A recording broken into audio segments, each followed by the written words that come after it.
cobrando venganza contra un cliente que intentó culparme de sus errores. Me acercaba a los 40 y había aprendido muchas lecciones en más de 10 años ejerciendo la abogacía. Pero una de las más importantes me la dio un abogado mayor para el cual trabajé como estudiante de verano, después de mi segundo año de Derecho. Como abogado, me dijo, tienes 3 deberes. El primero es contigo mismo, el segundo con la corte y el último para el cliente. Asegúrate que tú eres lo primero y el cliente lo último. ¿Por qué? Porque los clientes te fastidian, me dijo. Te van a culpar sin pensárselo 2 veces. Debería haberme quedado con ese abogado, pero como era joven e idiota, me tuve que ir a trabajar al centro. Y ahora sigo en el centro, pero por suerte para mí, he recordado esa lección, y me fue útil muchos años después, cuando un cliente realmente intentó culparme. Mi cliente era una empresa mediana que hacía esto y aquello, y tenía propiedades aquí y allá, no lo bastante grande como para cotizar en la bolsa, pero sí tenían una cartera inmobiliaria bastante grande. Y un día, un edificio que les pertenecía se quemó hasta los cimientos. La empresa quería cobrar el seguro, de modo que le encargaron a Frank, un veterano asalariado, que se encargara del asunto. Frank tenía casi 60 años y creía saber lo que hacía. Él me dijo que no ocupaba que lo ayudara con la reclamación del seguro. Lo tenía todo bajo control. Además, los abogados son caros, y a algunos les encanta no pagarle a sus abogados. Y Frank era uno de esos tipos que se regodeaba de cualquier centavo que conseguía no pagarle a un abogado. Yo traté bastante con Frank, y siempre me estuvo dando gato por liebre. Yo le dije a Frank, la aseguradora te va a fastidiar. Fue una suerte que me enterara del incendio y la pérdida, porque Frank no me había pedido ayuda. Se le había escapado un día, y desde entonces había estado encima de él, intentando que espabilara. Tuve que luchar con él para que me enviara el justificante de la pérdida, solo para asegurarme que no lo había echado a perder.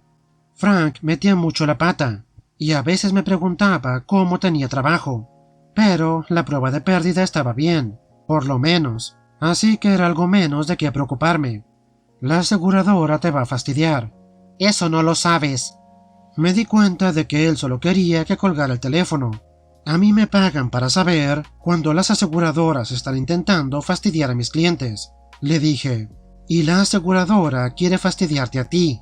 Llevan dándote largas una eternidad, con solicitudes, preguntas y papeleo, pero no te van a pagar, a no ser que los demandes.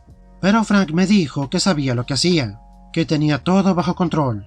Aparte, él me dijo que se estaba llevando bastante bien con el ajustador.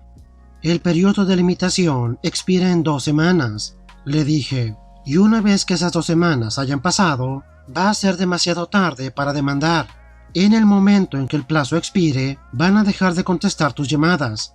Vas a recibir un último correo electrónico diciendo que lo sienten, pero que se te ha acabado el plazo. Y eso será todo. No lo dejes para el último momento. Déjame demandar ahora mismo y tendrás el dinero de inmediato. Y Frank se puso como, claro, como quieras. No me molestes que yo me voy a encargar de esto. Y bla, bla, bla. Y me colgó el teléfono en cuanto pudo. Le envió un correo electrónico habitual con advertencias claras y recomendaciones, el cual ignoró. Yo volví a enviarle el correo electrónico y una vez más de nuevo cuando se acercaba la fecha límite, y luego una vez más unos días antes de la fecha límite. Voy a estar en juicio y no me vas a poder localizar, decía mi último correo, pero tienes que demandar.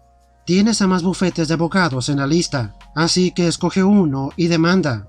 Pero Frank no se molestó en contestar, así que me fui a mi juicio. El juicio duró un par de semanas y no me llegó ningún correo electrónico de Frank. Luego pasó un mes y otro más, y Frank seguía sin enviar correos. Yo supuse que él debió haber solucionado las cosas.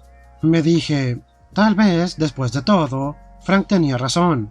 Y entonces sonó mi teléfono. Era Frank. ¿Recuerdas lo del seguro contra incendios que hablamos? Solo habíamos hablado como una docena de veces. Yo supuse que llamaba para regodearse, así que fui al grano. Supongo que te pagaron. Eso es genial. Frank, tenías razón. Él me preguntó de qué estaba hablando, y que si podía ver una copia de la reclamación. ¿Qué reclamación?, le dije.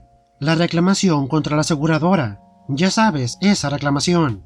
¿Eso significa que la aseguradora no te pagó?, le dije. Después me colgó, y unos minutos más tarde mi computadora sonó, y vi un correo electrónico de Frank en el que me contaba que habíamos hablado, que él me había dicho que demandara, y de que estaba preocupado de que no le habían enviado una copia de la reclamación, de modo que estaba haciendo un seguimiento para conseguir dicha copia. Le contesté por correo electrónico. Supongo que la aseguradora no te pagó, tal como yo te dije que no lo harían, y ahora que ha prescrito, te han dicho que saltes al lago, dejándote una pérdida millonaria. ¿Es eso?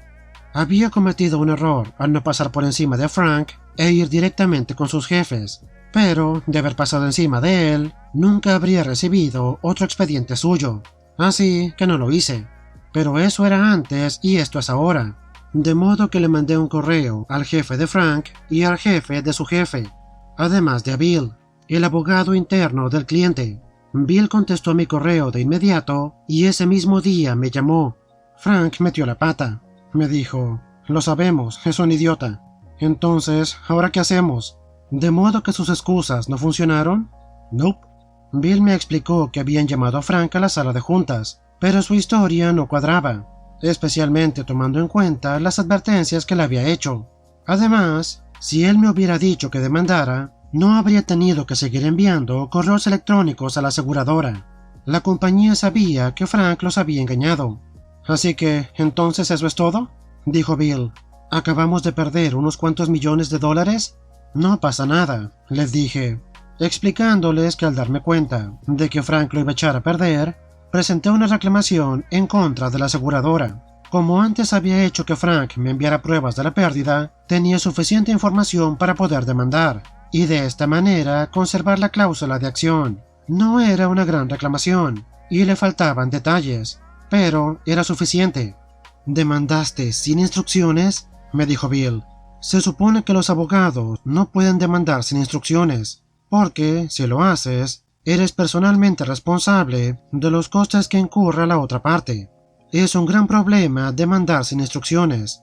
«Sí», le dije, «demandé sin instrucciones».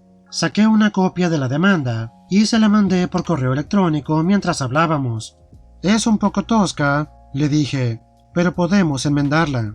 «Gracias al cielo», dijo Bill. «¿Puedo encargarte esto?» Por supuesto que podía. La aseguradora era un blanco fácil, y yo sabía que podía cobrar de ello sin problemas. Unos días más tarde, me llegó una llamada de otro tipo que trabajaba para mi cliente, una persona con quien normalmente no trataba. Tenía un problema y ocupaba mi ayuda. «Normalmente yo trabajo con Frank», les dije. «¿Qué pasa?» Lo que pasó fue que a Frank lo llamaron a otra junta, donde le dieron una carta de una página. Metió sus cositas de oficina en una caja y los guardias de seguridad lo acompañaron, pasando a todos sus compañeros hasta el ascensor, y lo escoltaron escaleras abajo hasta el estacionamiento. Adiós, Frank. Ya era demasiado viejo para conseguirse otro empleo, o por lo menos uno decente. A Frank le cambió la vida, pero para mí esto fue solo una anécdota. Un cuento con moraleja que a veces cuento a abogados más jóvenes, tal vez demasiado a menudo, pero eso es porque ya tengo mis años y mis historias favoritas. Yo no estaba intentando vengarme de Frank, en absoluto, e incluso me hubiera dado un poco de pena si no hubiera estado intentando echarme la culpa, pero el tipo que lo reemplazó era estupendo y nunca intentó darme gato por liebre, así que todo fue bien. Exactamente cuál era el plan de Frank. Incluso si OP no hubiera demandado sin instrucciones, ¿qué pensaba que iba a pasar con todos los correos, llamadas y evidencia de que OP había estado advirtiéndole de que demandara? De hecho, si lo piensan un poco, OP ayudó a Frank, porque de no haber demandado hubieran perdido ese dinero, y siendo la mentira de Frank tan evidente, la empresa lo hubiera hecho responsable de la pérdida de millones. Pero, en lugar de eso, solo lo despidieron. Así que más de una venganza, OP le hizo un favor. Hice que arrestaran al bully de mi infancia. Un chico me acosaba repetidamente cuando éramos niños. Actualmente, en su perfil en redes sociales, me doy cuenta que había sido detenido. porque su foto de perfil era de él en una de esas celdas de visita. También me di cuenta de que su apellido en la cuenta no era el mismo de cuando éramos niños. Me pregunté por qué, así que busqué su nombre original en el registro de órdenes de arresto, y efectivamente, había una orden de arresto en su contra. Coincidía con su fecha de nacimiento. De forma anónima, denuncié sus redes sociales, y también lo del cambio de nombre, y obtuve $1000 por su arresto. Mi condado tiene un sistema de denuncia anónima en línea que te da un número de confirmación para hacer un seguimiento, y envías ese número de confirmación a un lugar si resulta en un arresto. Al día de hoy nadie sabe que fui yo quien delató su alias con la policía.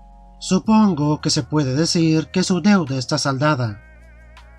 Honestamente, que lo arrestaran hubiera sido venganza suficiente. Pero mira, conseguiste una ganancia.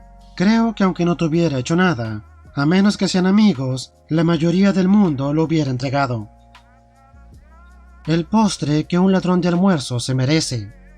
Hace años tuve un ladrón de almuerzos, y alrededor de la 12ª vez que me quejé con recursos humanos de que se estaban robando mi almuerzo, era obligatorio informar cada 3 o 4 casos, me di cuenta de que aún no estaban haciendo nada, y aún así tendría que ir a comprar algo para comer. Luego, en mi revisión anual, me estaba quejando con mi médico. Él sonrió y me preguntó, ¿estás estreñido? Tontamente yo le contesté, no, ¿por qué?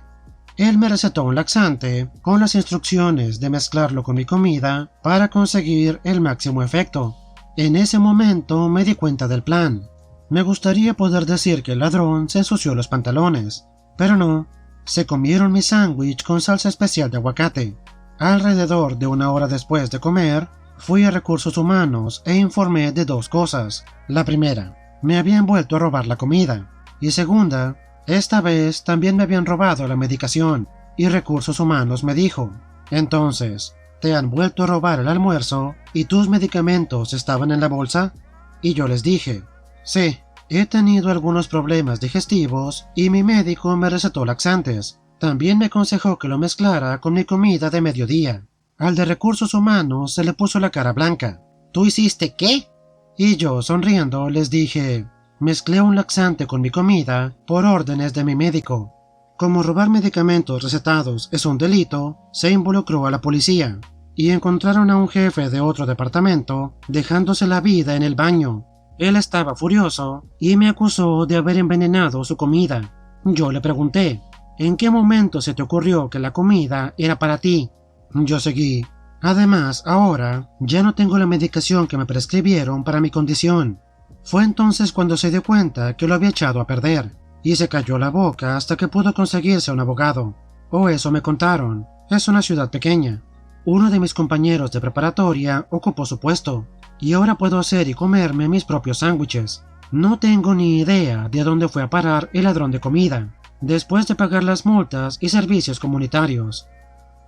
Y solo para aclararlo, no importa cuán merecido se lo tenga, o cuán divertido parezca, darle laxantes a alguien sin su conocimiento es extremadamente peligroso, y en muchas partes también ilegal.